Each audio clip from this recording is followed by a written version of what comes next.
Jam. Hi, Tabs. I was doing really good today at eating, and then at dinner, I ate at dinner, and then Isaac's like, hey, I'm going to run to Chick-fil-A after Jesse's swim. And I was like, okay, just get me a chicken sandwich. But I'd say that's pretty good still. I haven't eaten usually like I eat crap all day. I'm on a bad track with you, Jen. Oh, it's bad. I fell off the rails. I never was on rails, so that's been easy. I kind of crashed a little, and then I skid back on, and then I'm like, yeah. But I'm gonna start hiking because it was only 80 degrees today. So hello. Yeah, I'm not gonna start hiking. So there's that. I was just watching a TikTok about a lady who a rattlesnake jumped out at. Oh my God, terrifying. That sounds like hell. Designated driver takes the keys to my cup, reach for my shoulder. Hey, ready? Yep.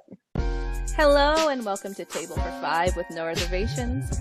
Take a seat at the table for a fresh, sweet, salty tart, and pleasantly bitter conversation. Hey everyone, thank you for taking a seat at the table. Tonight is series 6. This is how we do it. Episode 5, No Reservations. Tonight we are going to talk about our week, and also our This is how we do it is how we tell people that our kids are autistic. Tonight we have with us Jamie. Hello. Jen. Hello. Tabs. Hello. And Kimmy. Hey. And I am Rachel Flanagan. How was your week, Tabs? This week was good. I had a good week. I'm so glad to say that because our last 3 No Reservations have been a little bit of a downer for me. My brother was here for a week, which was amazing. So glad to have him here. We did an event for our books, which was just incredible. Got to meet some adult autistics who have little businesses, which was just the best ever. I loved it, and did a lot of networking with people in the community. And my daughter started using her AAC device this week. So we've had a busy, good, happy, good week. No one's sick, no evaluations, no paperwork. No paperwork. Well, there was paperwork, but minor on the scale of what was happening before. So I'm feeling good in my hood. I love that. And she picked it up so quickly too. Oh yeah, she's doing incredible. That little video of her, just brought me to tears using her AAC device. So it's pretty great. If you guys are not following Tabs on Facebook at Piece of Autism, you should. And then her views on this video will go up 100 for each of you as a listener, because this video is to die for. Or you can hear all about it on episode 3. Yes. Listen to episode 3. Yeah. Hear all about our cutie girls video. The thing that I just love about it that like stands out for me is, for your family, it's a first, but for me as a viewer, I mean, as an auntie, it's a first, right? Like this, like little whiz. But the thing as a mom, like any mom could see, that the therapist was sheer jubilee. Yes. Yeah. Oh, you cannot even dream up the joy that was so excited. She was so excited, like her smile about communicating. Yeah. We just have known that there's been stuff waiting in there. So, and the whole way we got it, my brother being here has just like lightened our household. It's so nice to have a third body to help with kids. We went to the trampoline park, which my daughter loved. So that was super fun. I realized that I am so out of shape. Go to a trampoline park because you'll just be dripping in sweats. Been there. Oh gosh. It was really fun, but oh my gosh, all 3 of us were like panting and sweating and like all this stuff. So it was really funny. And there were a bunch of moms on the sidelines just watching their kids jump. And I think this is a great thing about our lives, is that like we have to be in there. You have to be monitoring, you have to be in there jumping, but it also like takes you back to being a kid because you're in there jumping and doing the stuff with the balls and, climbing the things and swinging on the ropes. It kind of gives you a chance to go back to being a kid because you have to be in there. I draw the line at that dirty ball pit. That is where I draw the line. Just want to be clear. You should try it. Trampoline park. Kaya would love it. She does that, but that's where I draw the line on the pit. I draw the line on that dirty pit. It wasn't a ball pit. It was like those foam squares. Those Those are even foam worse. squares is what she's saying. Those very porous foam squares. Porous foam square that you could barely climb out of. Yeah. No. Yeah. So anyway, it was a great week. Glad to be back on the I- upswing, knock on wood. I have to say, it is so good to see that smile. Yeah. Yeah. Yeah. James, how was your week? My week was good. Your Once voice again- is coming. My voice is back Yeah. ish. It comes and goes. In the morning, it's like not there, but I sound not like a Episode crackly pubescent little boy. No, but it was good. I'm trying to remember it all. Once again, oh my gosh, this is the biggest test of me every time we do one of these. Is like, what happened? Yeah. Our weekend was a very good. Jesse's been doing Miracle League Baseball, and this was yay. the last game. And he actually had them pitch to him instead of using the tee, which was super cute and fun. Yay. It's been so fun watching the progression of him this season. Like at the beginning, he would hit the ball off the tee, grab the ball, grab the bat. He had the little helmet on and he would grab everything and run with the base. And then it got to the point where he learned to like let go of these things and then he would just run home every time. And so this game, like he hit this time though, he just didn't quite understand that he was supposed to run after hitting the ball, I think. But it was so cute because it's so great. Like they just pitched to them until they hit it. And so it was like so fun to watch. And I took like a million pictures of the moment trying to catch when he actually hit it. No. And our daughter started soccer. Amelie started soccer. So this was her third week. So that's really fun. And I don't know, I'm getting a little nervous because I've scheduled a lot of things in October for myself because it felt far off. And now it's like, oh, it's October. Yeah. So I'm a little stressed about that stuff, but things are going good. I'm feeling better. I was sick for like 2 weeks straight and never in the beginning I was pretty down, but then just lingered for like ever. And I hate that. My kids have it. They recover fast. My husband gets it. And then it's like, for some reason, me sticks. Yeah. But I'm feeling better finally. And yeah, that was my week. Jen, how about you? I'm like the other ladies. I'm like, oh my gosh, how was that week? What happened? It's good. My daughter completed her second week of school. Yeah. She goes from 9 to 11, but that's 2 solid hours, 2 weeks consecutive for the first time in 3 years. Mhm. So it was a big. And she's back in ballets back now every Wednesday. So yeah, that's kind of it. We've had a very quiet and calm week. So let me just say now I've jinxed myself and tonight will probably be explosive because I'm waiting for it. But yeah, I'm just really proud of her. She's really doing well. So right now I'm just thankful where we're at. And hey, there's always tomorrow. Yeah. So happy for her. Me too. Yeah, I'm so proud of her. Yeah. And Kimmy, how's your week? Well, today was a pretty good day. Yeah, girl. Alyssa has been struggling, as you guys know, but she seemed to be coming out of whatever was going on with her.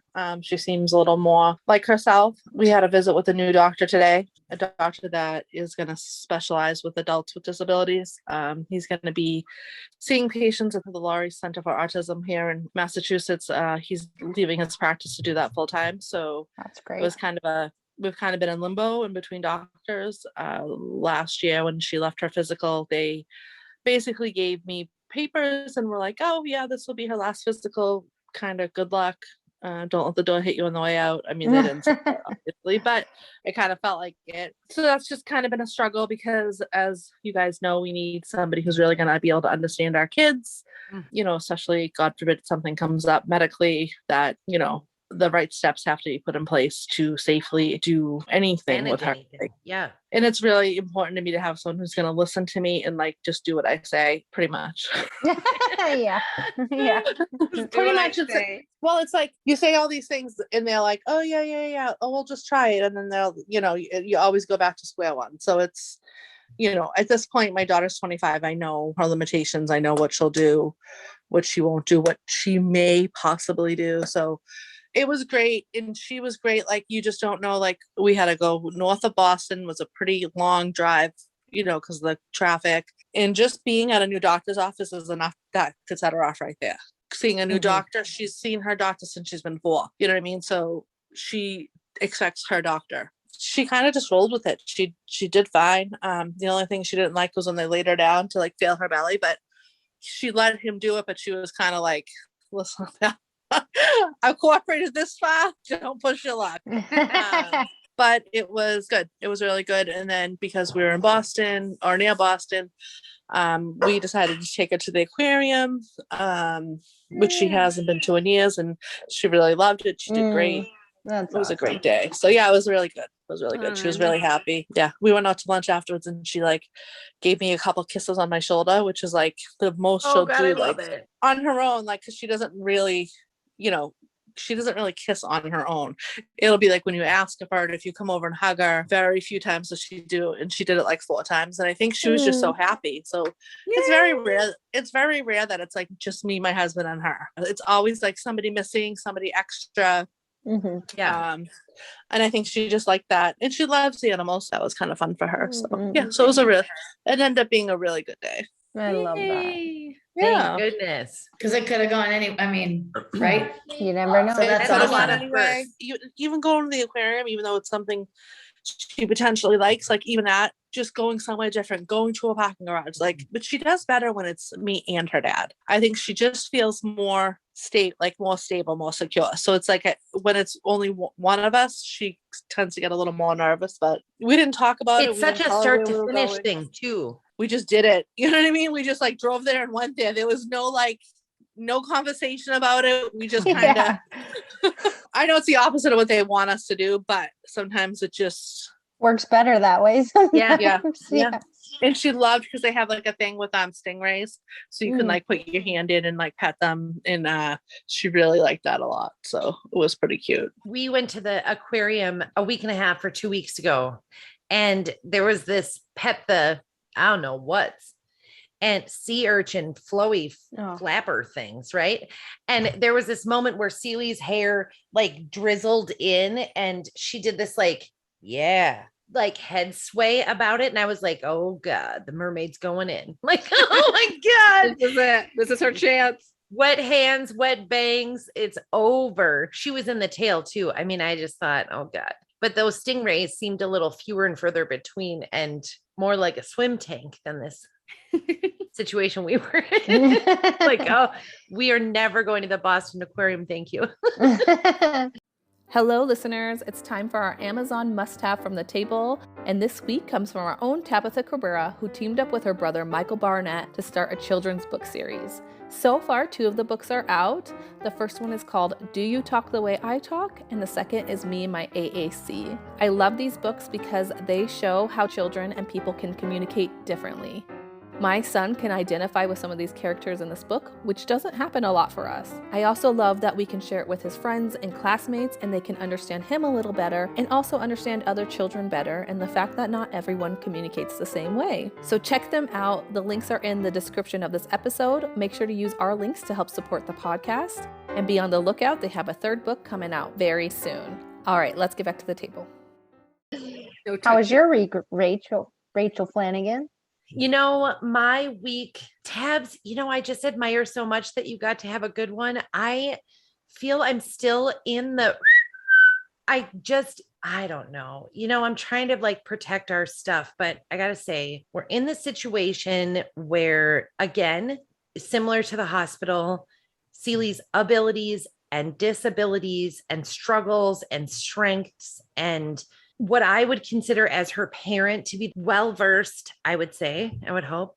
I've got this podcast with these moms, but I feel like I'm an educated person when it comes to the things that affect my daughter in terms of bipolar I'm learning about, or FAS I'm constantly learning about, or autism I'm understanding more and more. And that's through parallels with you guys and the other moms that we know and other things I read. And, so I accept that I'm an expert in Celie, but what I don't want to accept as easily or as often as I've had to is that the people that we pick to care for her and us through this process of like getting her help, that there is not an unconditional, or that there is not an acceptance of the whole, or that there is not like everything is so siloed. It's also money driven. It's also easy for one person to write off a certain struggle of hers and change frickin' everything.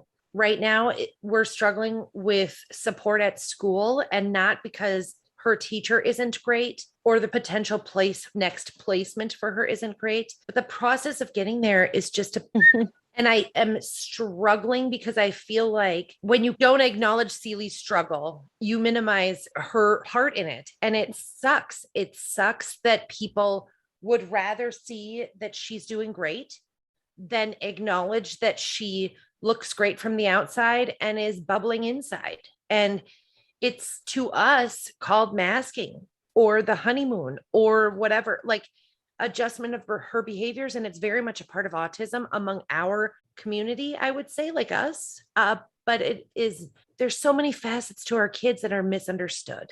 Mm. And as I talked about in the communication episode, I feel like when you're a minority having autism, and then you're a minority being a girl, and then you're a minority because you're verbal, it's so easy to be misunderstood in terms of what she's capable of or what she isn't, how affected she is or isn't.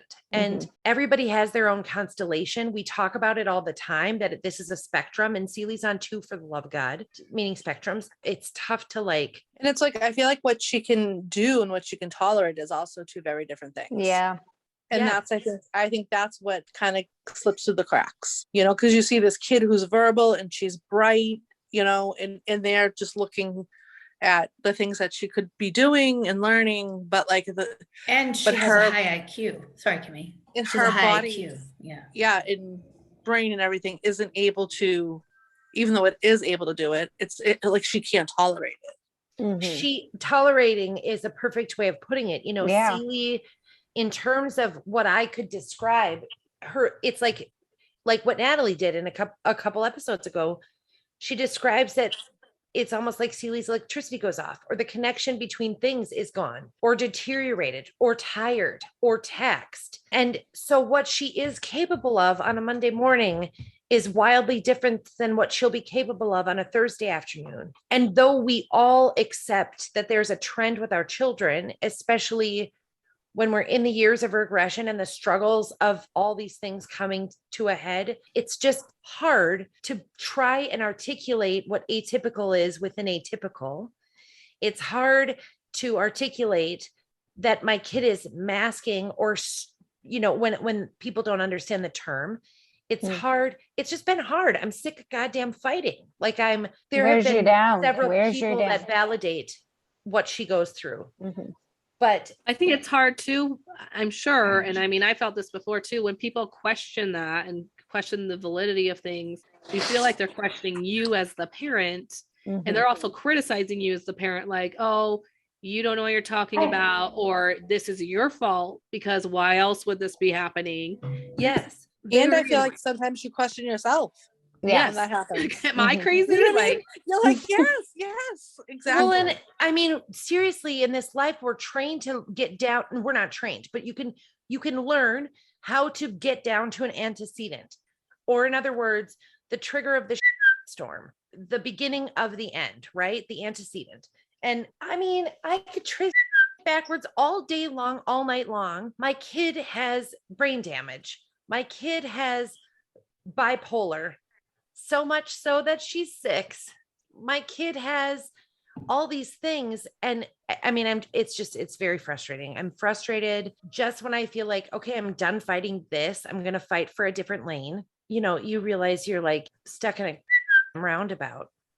What I think with C, like, and I know with Kaya, I live with her, and with girls and autism, it does present differently. Masking presents differently, which is why they often are social and they present, you know, it's always this, well, they're social, you know, whatever.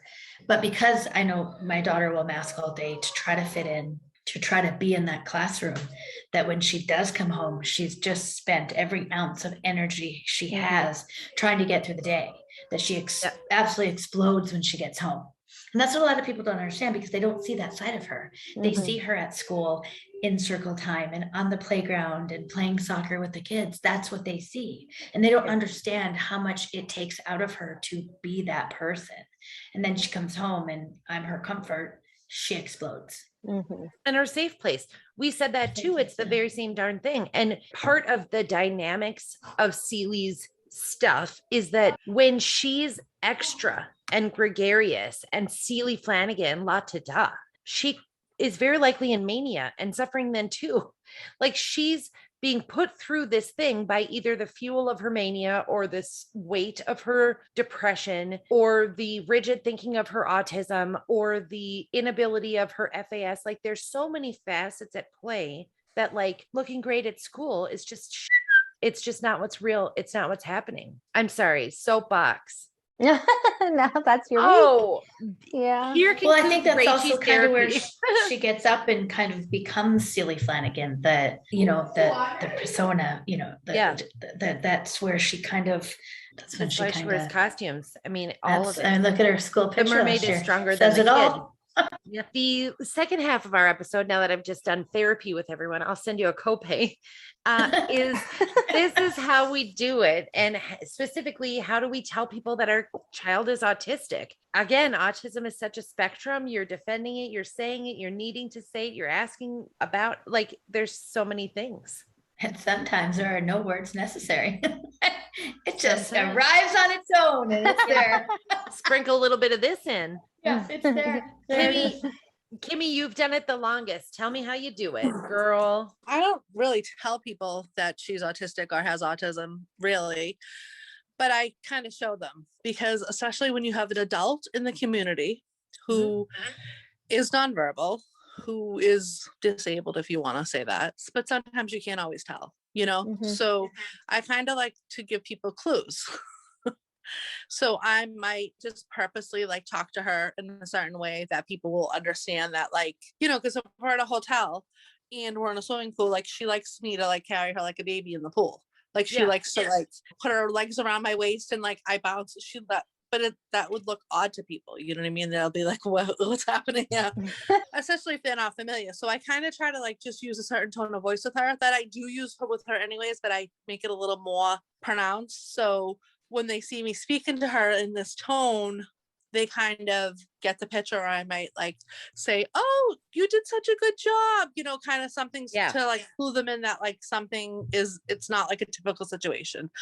That's just kind of, especially as she's older, because she's a lot quieter and calmer than she used to be.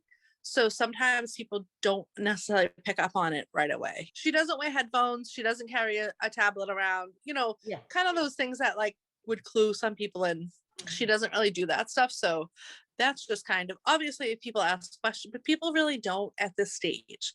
Yes, when she was younger, I'm always open to talking about it. I'm always open to, describing it, explaining it, answering questions. I'm more than happy to do that. I mean, I came from a time when nobody knew what autism was, like did not know what it was. So when you said it, it wasn't like, aha, like now I feel like people have like that moment. They're like, okay, things make sense. No, it still didn't make any sense to them. So then you would have to try to describe it and it still wouldn't really make sense. It was just, ugh. So we've come so far in that aspect. So I'm always happy to do that. But I feel like with an older person, it's just a little bit different. I like to give them little clues. Put the pieces together. Yeah, give them little clues. Yeah.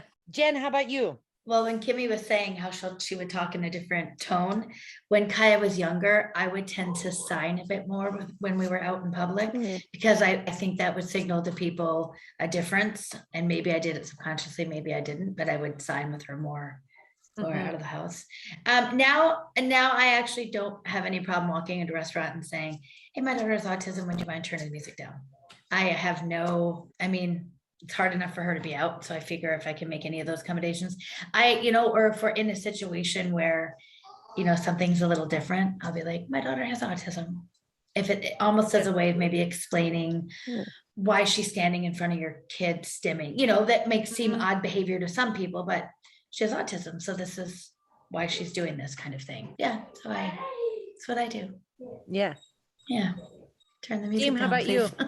I am kind of like Kimmy, where I don't really tell people. There's just so many different situations. So if we're going somewhere where we need some sort of accommodations, usually my husband goes and like tells whoever and like get that all situated.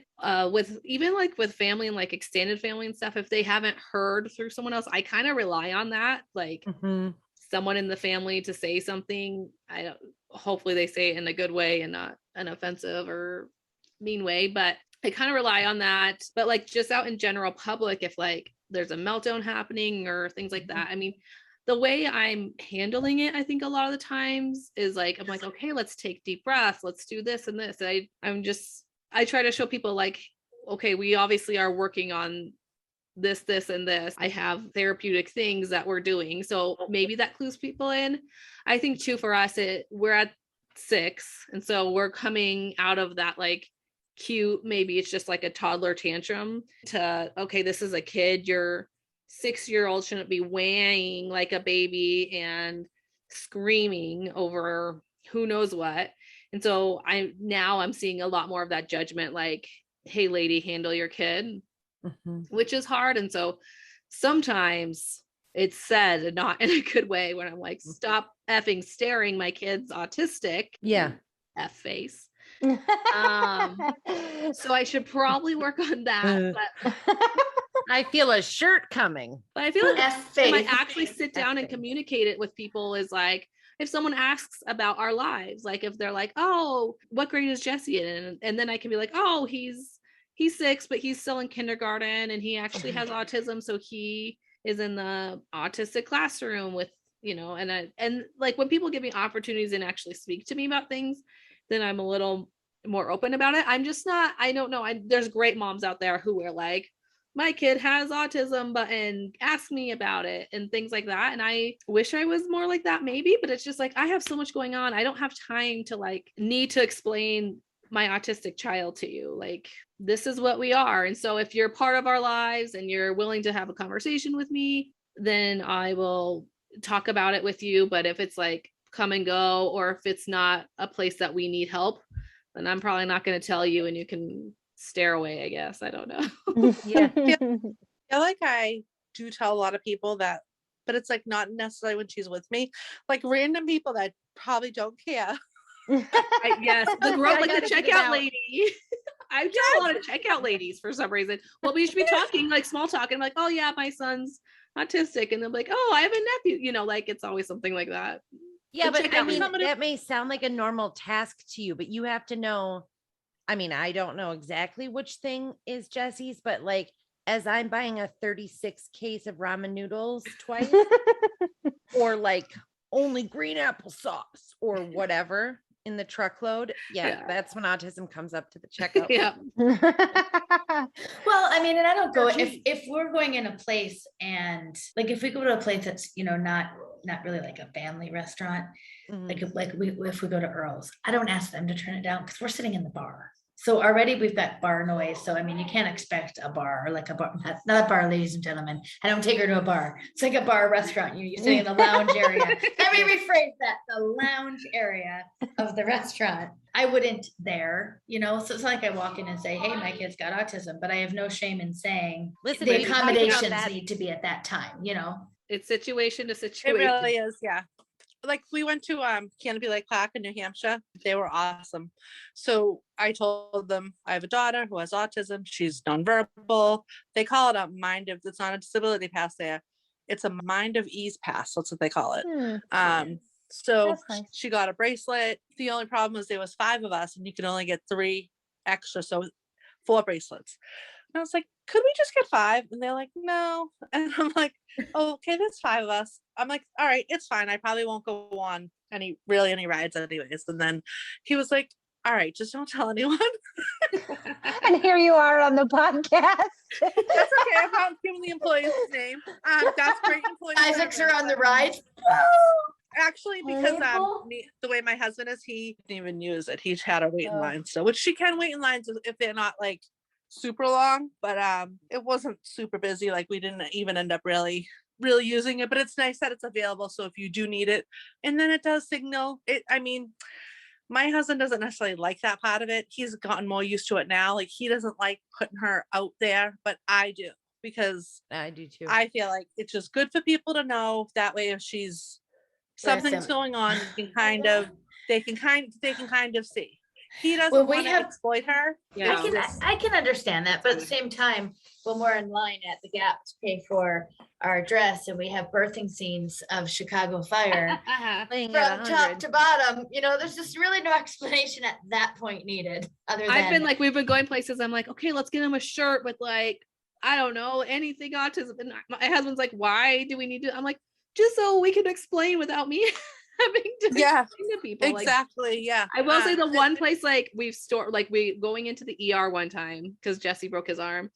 And like the first thing I was like, he's on the spectrum, he's autistic, blah, blah. And the lady's like, okay. And then she tells like the doctors and the nurses and everything.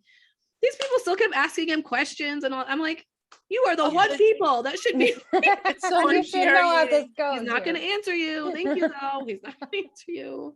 Well, and Yeah, on that how do you- note, there's no shame in my game either. I will use that autism card. I don't care. When we stayed at the hotel, I called for a late checkout because my kids weren't moving.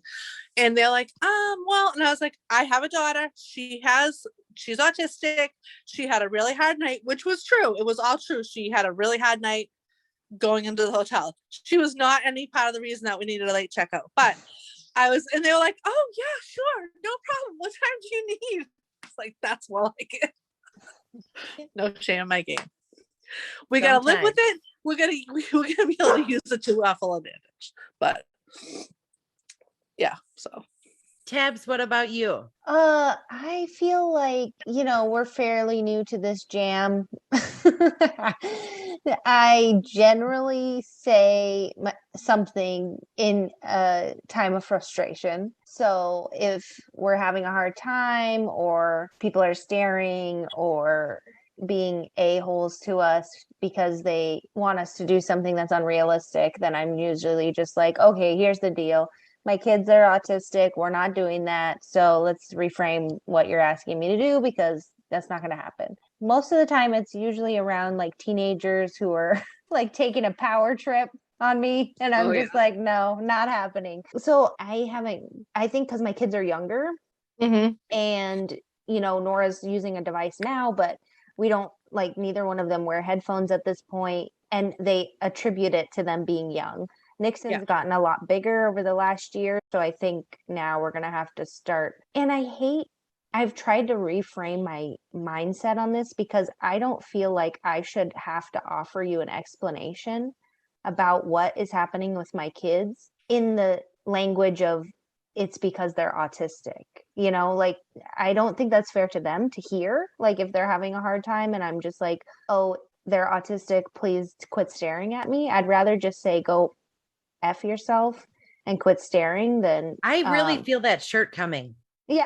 The problem You just have get to, is the open the judgment denim that comes jacket. with it. Not that a Move lot of along. people understand the along. difference between a tantrum, or a meltdown, but I think that for hopefully 75%, if your kid's having a meltdown or a tantrum and you turn around and say, he's autistic, which I used to scream at people because I would be so stressed out, they'd be staring.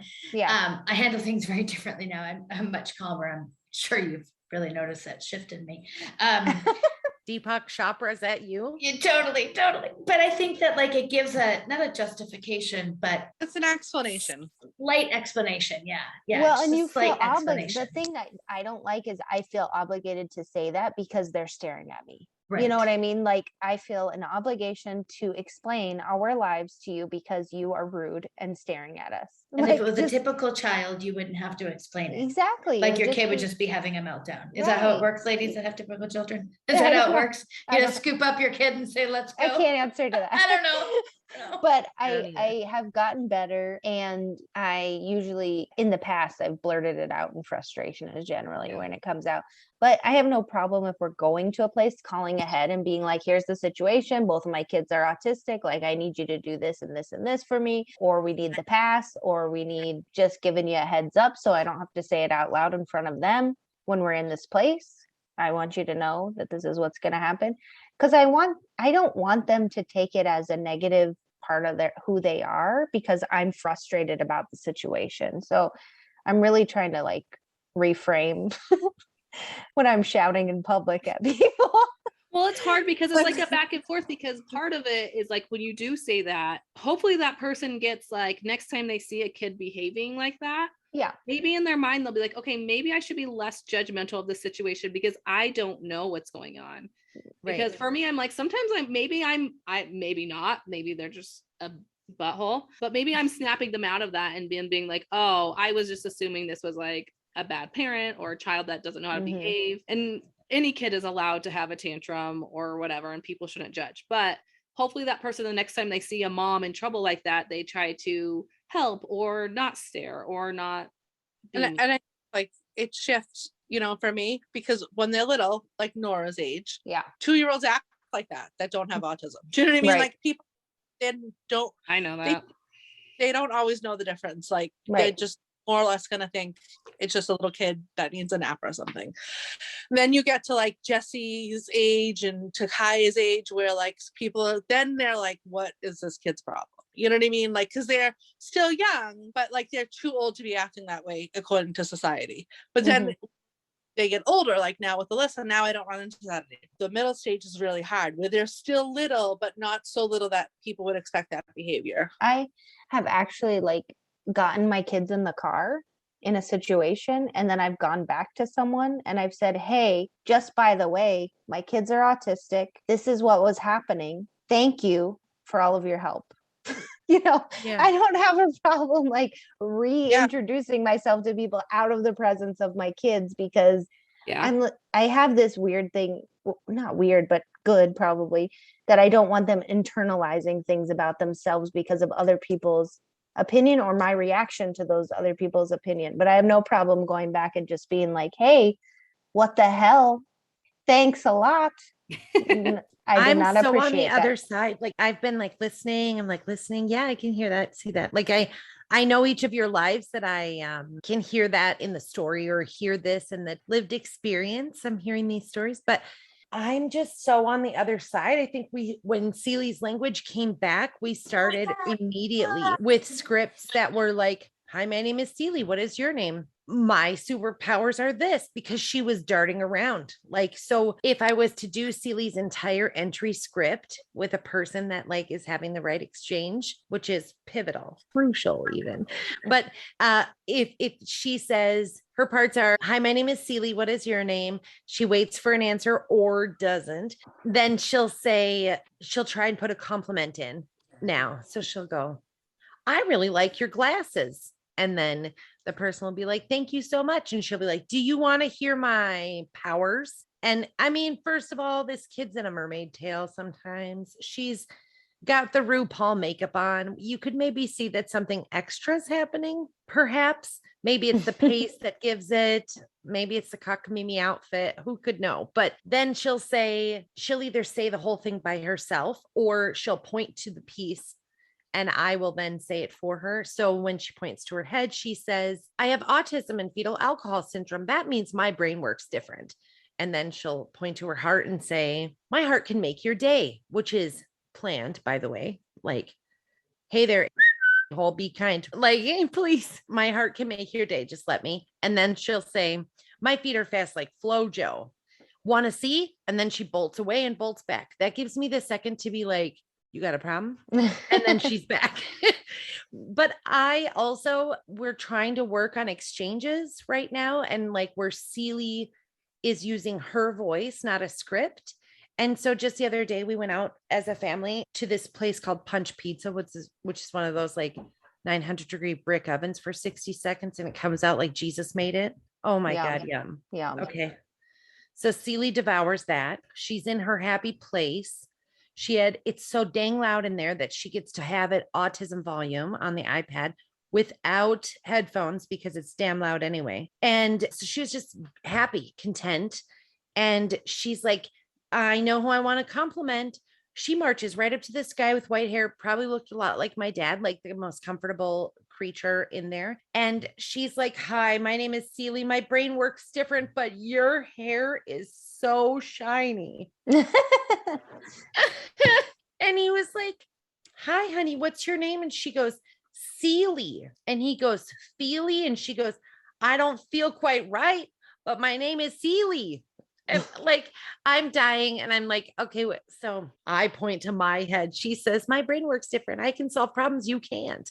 And then she, like just just carry on. I feel like for my daughter, these words are going to be empowering and as much a part of her as her creative artistry. And I feel like she already knows that that makes parts of life really suck and parts of life really extraordinary. And my life without autism really sucks and is really extraordinary. And so I feel like, again, like I've said a lot on the podcast, maybe a lot of this comes down to my view of people as an adopted person, like dropped into another sitch. But I just value our differences a lot. And like, who cares if hers are in the brain and super complicated or just boiled down to busy? It's just who she is. Well, and it depends. I think it depends on have you talked to your kid about their autism? Yeah. Could they comprehend that they have autism? Because we're not at a stage where Nixon would understand at this point what that meant. We'd have to. We're not there yet. He can't And comprehend. coming that. Same with from Jesse, it would have Yeah. to be like very theoretical, like Yeah. explaining it through a cartoon or something. And he's still the one thing that has happened has helped is Daniel Tiger Max. Mhm. I can kind of say, I kind of said to him like, oh, Max has autism like Jesse. And that was the first time I think he kind of, because he could associate with Max. He covers his ears. He does a couple of the things Jesse does. He does some things Jesse doesn't do, but he really liked that character. So that helped. But there's no, like Jesse wouldn't, there's no way. Same with say, Nixon. I have Yeah. And autism. we've been I hope we doing get to that these- place. I would We've love been for doing him. these Kaya. big ideas for a long time, like adoption and stuff. So we just like, and that came strongly for me because I never found out I was adopted. I was raised that I was. I never had to find out. And so I mean, even before that meant shit to me. I knew that I didn't like soccer. I did like figure skating. I was adopted. I was a painter. I was this. Yeah, Kaya wouldn't understand either what Yeah. that would mean. But when, like with Max, when Julia on Sesame Street, Mhm. she said, oh, autism. Like it was the first time she'd actually said it. And I don't actually, if I'm remembering correctly, she didn't pronounce autism. She said, like she was trying to say it. But I said, oh, you have autism just like Julia, which again, I think she slightly resonated with, but not, it didn't, not what autism was. But what I have started to teach her is, oh, if you ever meet a fireman or a police officer, you tell them your name is Kaya and you have autism. Like I'm trying to, so that if you meet an officer or a first responder, so that's where I've started with the autism with her. Well, and I think like with Seeley has a level of comprehension and understanding of complex ideas that Nixon at his age doesn't have yet, and language. I mean, if you don't have language, receptive language and verbal language, then the conversation on that complex idea can't be had yet, I think we'll get to a stage where we will be able to teach him that for safety, like Jen saying, you want them to be able to say, but if it were in a situation where he was approached by a policeman or a fireman, or we're in a car accident, he would lose all his language because he shuts down immediately. So there's no like questioning if it's like in a heightened situation, he wouldn't be able to articulate that either way, so it really does depend on the level of comprehension of language, which is fascinating. Yeah, it's so interesting. And I mean, it just, everything is so situational, like whether we say something, whether we don't, whether my kid can succeed or whether she can't, whether she has before or she won't now, and I think so much of me has changed as I've stood within my power as her advocate, as her mom. And I mean, my power, like as in my voice. I have learned to have conviction about my opinion because I've been tested a lot and I see what I see and I help. As hard as I work, I would love to be able to work smarter. So I feel like I'm forced in that perspective to like face my side of it and my bias, which is and good. all of it, I think that's great. You're empowering her to have an understanding of complex things based on her differences. That's great. Oof. Well, Hard to take you serious when you have the Eddie behind you. I know. Well, if you are only seeing this on podcast, or listening to us on podcast, you've got a little gift coming when you find our Facebook page, because my papa has been over my shoulder the whole time. Everyone, I just want to thank you for joining us today and for finishing out this series with us. We are coming to you next time with something as exciting. Yeah. Have a great day, everybody. Thank you. Bye. Bye. Bye. Thank you for joining us at the table for our 6th series, This Is How We Do It. Stay tuned for more, and while you wait, make sure to follow us at facebook.com/tablefor5podcast. Individually, you can find Jamie Ramos at jamieramoswrites.com, Jamie Ramos Writes on Facebook, and the same on Instagram. Tabitha Cabrera, you can find at pieceofautism.com, Piece of Autism on Facebook, and the same on Instagram. Jennifer Dunn is at keepingupwithkaya.com, Keeping Up with Kaya on Facebook, and the same on Instagram. Rachel Flanagan is at flanaville.com, Flanaville on Facebook, and Flanaville3 on Instagram. For Kimberly McIsaac, you can find her at autismadventureswithalyssa.com, Autism Adventures with Alyssa on Facebook, and the same on Instagram. Thank you so much for joining us at the table for this series. We love having you and can't wait to sit with you again. We have new episodes every Monday. Join us next week for a special Halloween episode.